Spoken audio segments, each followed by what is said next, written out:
Speaking of young people, I spent a lot of time on social media, not as much as I used to, but a lot, and I see a lot of what I call keyboard warriors on there, and many of them they're touting the ancient Egyptian Kemet civilizations and what have you.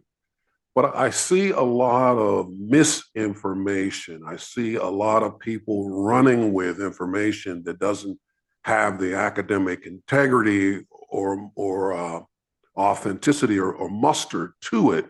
What's your advice to a lot of these young brothers and sisters about that in terms of being evidence based? Because that's the thing I love about the Black Secret is that you're bringing it, but you're bringing it with some documentation.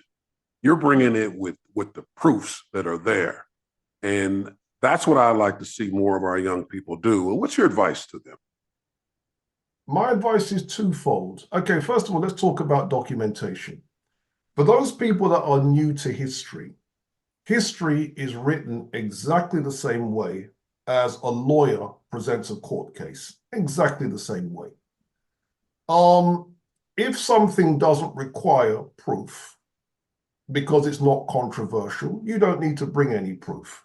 But the more controversial, the more you're likely to be challenged, the more evidence you need to bring.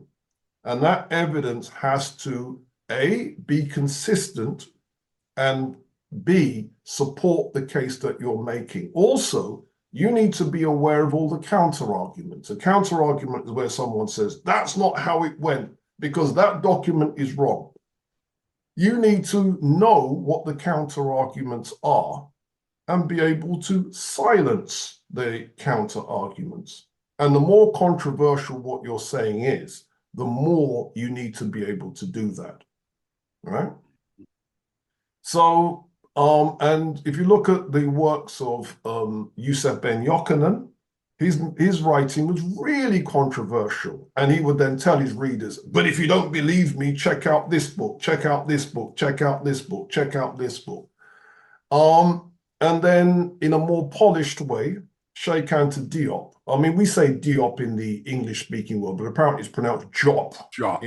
Yeah. He took that to the next level.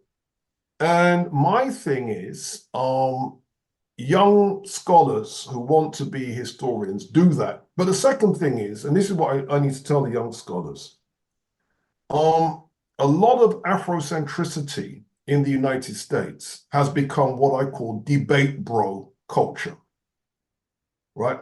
End that debate bro nonsense. Put books out. Where are the books by African American scholars on ancient Egypt?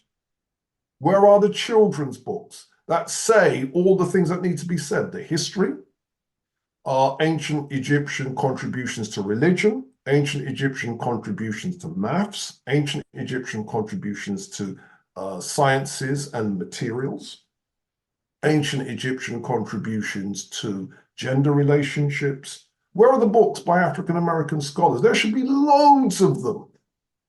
And what's happening is as people have got into debate bro culture, back and forth, back and forth, back and forth, back and forth, nobody's producing anything. Does that make sense?